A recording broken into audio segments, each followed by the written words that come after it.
সবাইকে সুস্বাগতম জানাই আজকে আমাদের মার্কেট অ্যানালাইসিস ভিডিওতে। আমি কৃষ্ণেন্দু ব্যানার্জি, আপনাদের সার্টিফাইড ট্রেনার, যেখানে আমরা কথা বলি শেয়ার বাজারকে নিয়ে। তো আপনাদেরকে অসংখ্য ধন্যবাদ জানাই পূর্বেই যে আমাদের ভিডিওগুলোকে এত ভালোবাসা এবং সাবস্ক্রাইব করার জন্য। তো আজকে যে ভিডিওটি আমরা বানাতে চলেছি, এই ভিডিওর মূল টপিক হলো আমরা পেট্রোকেমিক্যাল সেক্টরের একটি কোম্পানিকে নিয়ে কথা বলবো, যেটা আগামী দিনে প্রায় ডবল থেকে ট্রিপল হওয়ার সম্ভাবনা রয়েছে। কোম্পানির মার্কেট ক্যাপ নিয়ে কথা বললে আমি দেখব যে 2154 কোটি টাকা, মানে কোম্পানিটিকে আমরা বলতে পারি যে small cap to mid cap company, এবং সেখানে আরওসি রয়েছে 34.9%, যেটা যথেষ্ট একটা ভালো কোম্পানি নির্দেশনা দেয়, এবং আরওই রয়েছে 27.1%, সেটাও কিন্তু একটা বেশ ভালো কোম্পানি বলতে নির্দেশ করতে পারে। কারণ একটা জিনিস জানবেন, যে কোনো কোম্পানি যদি 20%-এর অ্যাবভ যদি আমরা দেখতে পাই যে আরওই থাকতে, তাহলে সেটা কিন্তু যথেষ্ট ভালো দিক মনে করা হয়। এবং কোম্পানির ইন্টেন্সিক ভ্যালু হচ্ছে 383, অর্থাৎ ইন্টেন্সিক ভ্যালুর নিচে এখনও ট্রেড করছে, 356 টাকাতে ট্রেড করছে। এবং কোম্পানি এখনও পর্যন্ত এই বছরেতে হাই লাগিয়েছে 371 এবং লো লাগিয়েছে 268। এবং কোম্পানির প্রমোটার হোল্ডিং যদি দেখতে পাওয়া যায় তাহলে দেখতে পাবেন যে 67.3%-এর কাছে কিন্তু প্রমোটার হোল্ডিং আছে। তবে এই কোম্পানির বিস্তারিত আলোচনার আগে আমি পূর্বে বলে রাখি যে এই কোম্পানিটি নিয়ে শেষে আমি একটি গুরুত্বপূর্ণ তথ্য দিতে চলেছি, যে তথ্যটি নিয়ে আপনারা বিনিয়োগের ক্ষেত্রে অনেকটা সুবিধাজনক হবে বলে আমার মনে হয়। এবং কোম্পানির যদি আপনারা ডিভিডেন্ড দেখেন তাহলে দেখতে পাবেন 20.8% ডিভিডেন্ড পে করে, যেটা একটা যথেষ্ট ভালো একটা ডিভিডেন্ড পে আউট বলে মনে করা হয়। এবং কোম্পানির স্টক পি দেখতে পাচ্ছেন 11.6 এবং ইন্ডাস্ট্রি পি চলছে 15.9, অর্থাৎ ইন্ডাস্ট্রি পির তুলনায় স্টক পি কিন্তু অনেক লেসার দামে চলছে, যেটা কিন্তু একটা স্ট্রং ইন্ডিকেশন দেয় একটা কোম্পানির ক্ষেত্রে।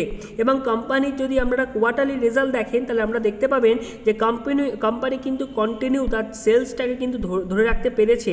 হ্যাঁ, অবভিয়াসলি আপনারা বলবেন যে কোম্পানির সেলসে এমন কিছু গ্রোথ এখনও পর্যন্ত দেখতে পাওয়া যায়নি, কিন্তু আমি বললাম যে শেষে এমন একটি তথ্য আপনাদেরকে দিতে চলেছি যে তথ্যটি দেখে আপনাদের কিন্তু ডিসিশন মেকিংয়ে অনেকটা দিক নির্দেশনা করবে সেই তথ্যটি।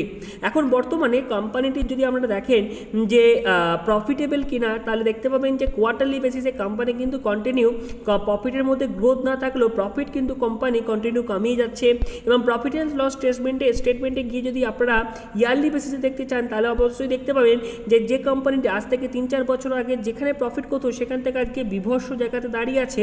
হ্যাঁ, ডেফিনেটলি পূর্বের বছরের তুলনায় হয়তো এই বছরের লসটা কিছুটা বাড়তে পারে, সেটা এখনও পর্যন্ত বলা যাচ্ছে না, কারণ হাতে এখনও 1 মাস থেকে 2 মাস রয়েছে।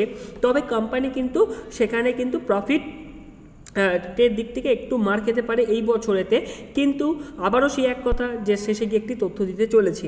নেক্সট হচ্ছে রিজার্ভ যদি দেখতে চাই তাহলে আমরা দেখতে পাবো কোম্পানির রিজার্ভ কিন্তু ধীরে ধীরে যথেষ্ট বেশি বেড়েছে এবং তার সাথে ডিভিডেন্ডও পে করছে, যেটা কিন্তু একটা ভালো দিক। তার কারণ একটা জিনিস সবসময় জানবেন যে কোম্পানি ডিভিডেন্ড পে আউট না করে সে যদি রিজার্ভ বাড়তে থাকে সেটা কিন্তু মাঝে মাঝে মনে করা হয় যেটা কিন্তু একটা খারাপ দিক বলে। তবে এক্ষেত্রে কিন্তু কোম্পানির রিজার্ভও বাড়ছে এবং কোম্পানি 20.8% করে ডিভিডেন্ডও পে করছে, যেটা কিন্তু একটা কোম্পানির ক্ষেত্রে বেশ ভালো দিক বলে আমি মনে করি। এবং লাস্ট যে কথাটা বলবো বলে ভেবেছিলাম সেটা বলবো, তার আগে আমরা একটু টেকনিক্যাল পার্টটা কিন্তু দেখে নিই যে টেকনিক্যালি পজিশন কোম্পানি কোথায় রয়েছে এবং ভবিষ্যতে এই কোম্পানির কতটা গ্রোথ আশা করা যেতে পারে। তো টেকনিক্যাল অ্যানালাইসিসের মধ্যে আমরা দেখব যে পানামা পেট্রোকেমিক্যাল যে কোম্পানিটি নিয়ে আলোচনা করছি আজকে, তো সেই কোম্পানির যদি শেয়ার প্রাইস যদি 359 টাকা 10 পয়সা, অর্থাৎ আমি যদি ওভারঅল ফিগার ধরি 360 টাকা লেভেল যদি ব্রেক করে ক্লোজিং দিতে পারে তাহলে কিন্তু এই ব্রেকআউটটা সঠিক একটা ব্রেকআউট বলে মনে করা হবে। এবং এই ব্রেকআউটের পরে কিন্তু পানামা পেট্রোকেমিক্যাল কিন্তু বিভৎস রকমের প্রফিট দেওয়ার সম্ভাবনা রয়েছে। এবং এই 360 টাকার পরে যদি ক্লোজিং দেয় তাহলে কিন্তু এর টার্গেট হয়ে যাবে 416 টাকা, এবং আপনারা ইজিলি কিন্তু 416 টাকা দিয়ে কিন্তু মুভ করতে দেখতে পাবেন। এবং 416 টাকা যদি বিচ করে তাহলে কিন্তু ফার্দার আরও বড় মুভমেন্টাম কিন্তু আমরা এদিকে দেখতে পেতে পারি। তো অবশ্যই দেখতে পাবেন যে কোম্পানিটি আজ থেকে 3-4 বছর আগে যেখানে 72 টাকা ট্রেড করতো সেই কোম্পানি আজকে ট্রেড করছে 355 টাকায়, এবং এখান থেকে সে ডেফিনেটলি আরও আগে পৌঁছাতে চলেছে আগামী কিছু বছরের মধ্যে।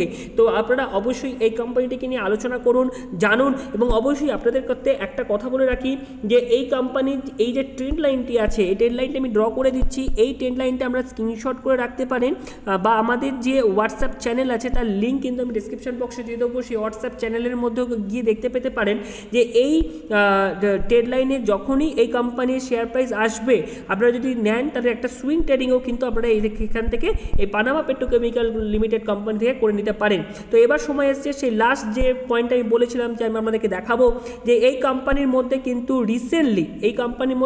রিসেন্টলি আমাদের যে এফআইআইরা কিন্তু হোল্ডিং বাড়িয়েছে, যেমন দেখতে পাবেন যে ধীরে ধীরে কোম্পানিতে যেখানে জুন 2023 ছিল 3.45%, সেখান থেকে হলো 5.83%, এবং ডিসেম্বর 2023 গিয়ে দাঁড়িয়েছে 8.31%। অর্থাৎ ধীরে ধীরে যে এফআইআইতে হোল্ডিং, সেই হোল্ডিং কিন্তু সে বাড়িয়েছে, এবং সেখানে পাবলিক দিক থেকেও কিছু শেয়ার সে কিনে নিয়েছে, এবং তার সাথে এখানে দেখতে পাওয়া যাচ্ছে যে প্রমোটাররাও কিন্তু কিছু শেয়ার কিন্তু সেল করেছে। তো ডেফিনেটলি হ্যান্ড ওভার হয়েছে শেয়ার প্রমোটারদের থেকে এফআইআইদের কাছে, এবং এফআইআইরা যখন কোনো শেয়ার কেনে সেটা কিন্তু একটা ভালো দিক বলে মনে করা হয়। এবং এটা দেখতে পাওয়া যাচ্ছে যে একটা গ্লোবাল অপরচুনিটিস ফান্ডের কাছেও কিন্তু একটা বেশ ভালো অবস্থান রয়েছে।